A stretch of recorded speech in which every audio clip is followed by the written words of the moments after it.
So yun guys, ating babalik na yung ating dilinis ng mga panggilid natin. So gamit lang tayo ng number 19. Ayan, socket wrench. Tapos ito, number 22 mm. Ayan.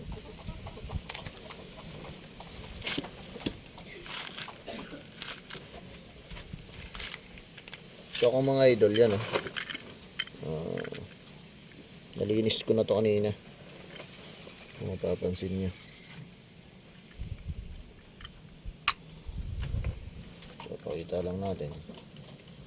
Yun yung ating bola. Yan. Nalinis na natin kanina.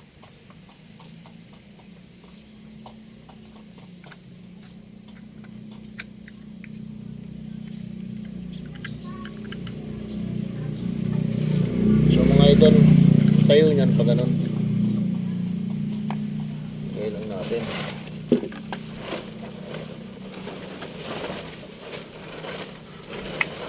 Yung pumasok na.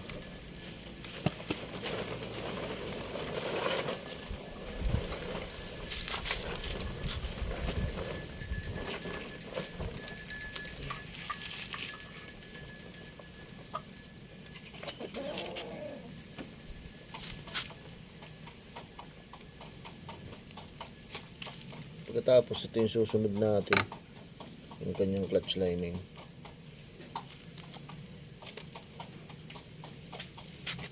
So guys, yung ginagawa ko dyan, nililinis ko yung niyan, loob niyan.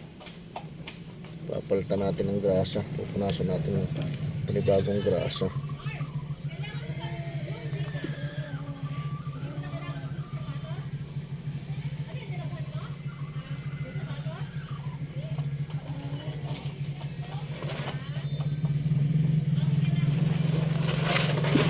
So ayun guys, punasan lang natin yan.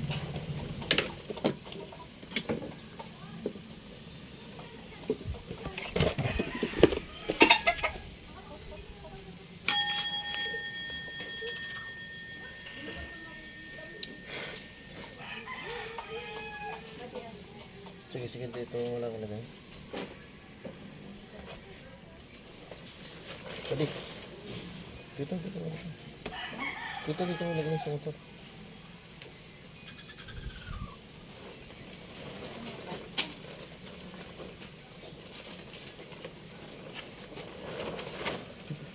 Hindi, masukal yan. So yun guys, ang gamit nating grasa ay ito. High temperature. Yan. Yan. Okay na po yan mga idol. Pwede tayong gumamit ng high temperature na grasa para dito po natin ilalagay. So, sige, dito po natin.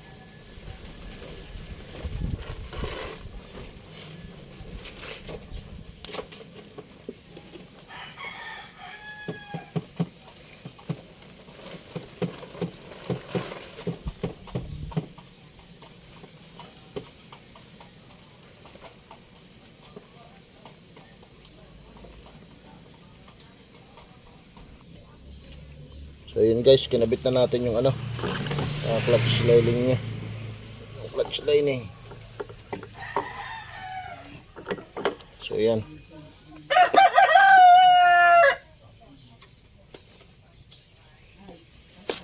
Yung ating gamit na grasa na heat temperature. Yan. Ito na. Goods natin lagyan na ito. Kaunti lang. Yan.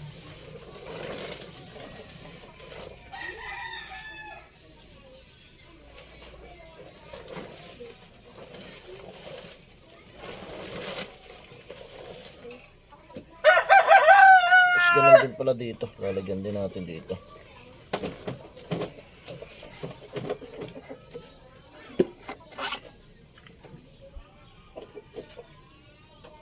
Yan.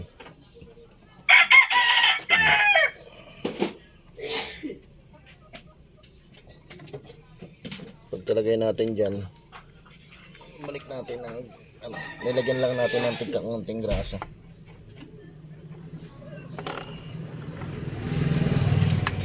So yan.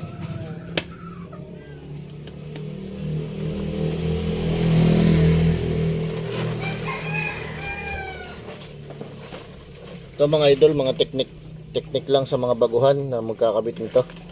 So yan.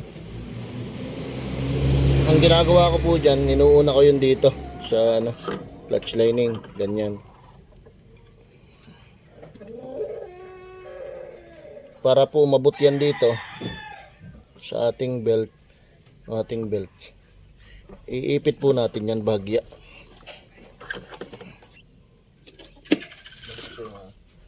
Pahila ko ng belt. Pag ito'y naikawang ko, ipapasok mo dun sa loob.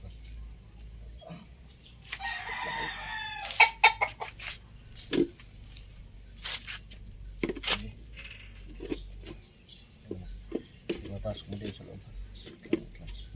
Mamaya.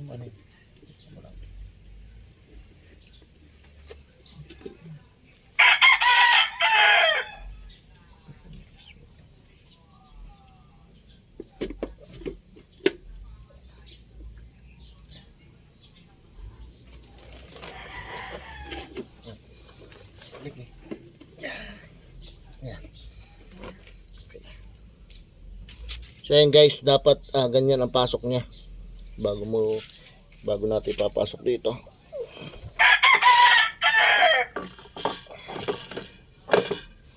So ayan, ganyan yung perfect na diskarte dapat. Ito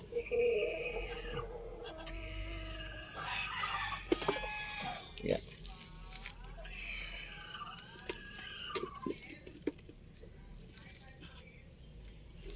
Saka natin ito ikakabit dito. Yan.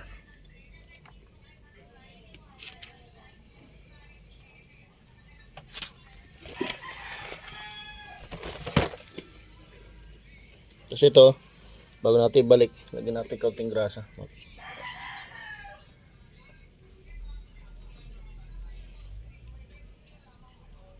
So, lagyan lang natin ng yan, kaunti. Yan. Tapos babalik natin dito. Yun.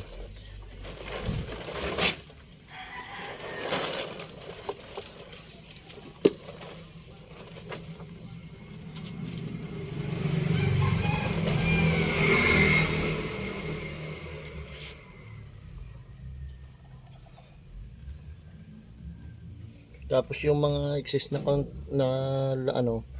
grasa, alisin lang din natin, punas lang natin ng konti. Yan.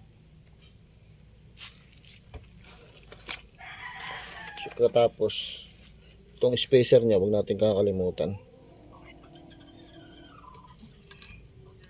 Yan. Ito yung number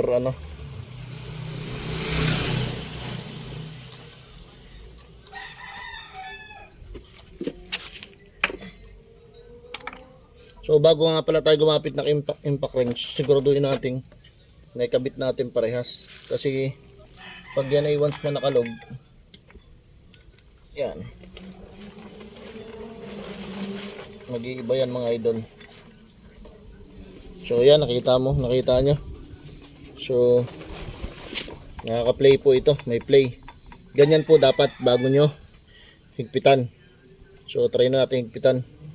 Gamamit tayo ng 19mm ng socket. Ganyan lang ka simple mga idol.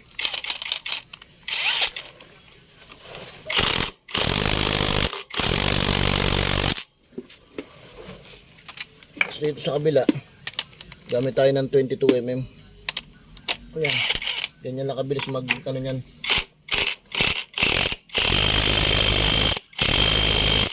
Ayan. Try natin.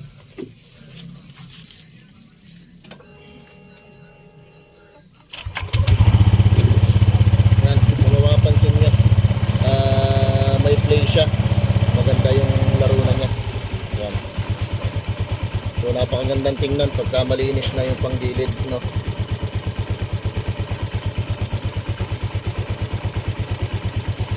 Bago po yung ano natin, bago yung belt natin mga idol. So yan, mapapansin nyo yung function nya.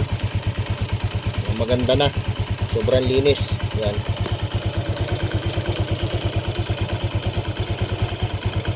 So sa lahat po nung ano, may mga Honda Click dyan, i-encourage ko po kayo na kung kaya nyo pong mag DIY na maglinis ng panggilid, huwag na po kayo magpagawa sa mga ano, talyon. Madali lang naman po ito. So if ever naman gusto nyo naman kuhan at kayo ay busy, so ang inyo pong lingkod ay nag-service po ano, ng linis ng ating mga Honda Click. So mga panggilid, pang automatic lang tayo mga idol. So dyan tayo expert. Pero sa ibang ano, hindi na natin natututukan yan. So yan, ganyan lang po mga idol. Yun lang po ang aking maikling vlog for today. Sana na hinabang kayo. Ayan. Mamaya natin kakabit yung aking nilinis. Andito na yung ano, taklob nyan. So ayan, malinis na din po yan. Kakabit na din natin mamaya. So kuwan lang to, yung observation dun sa ating ginawa kung may malfunction para maayos natin bago natin ikabit. Ayan, patayin natin. Yun, goods na siya. So secure naman yung ating mahigpit naman. Okay na to mga idol.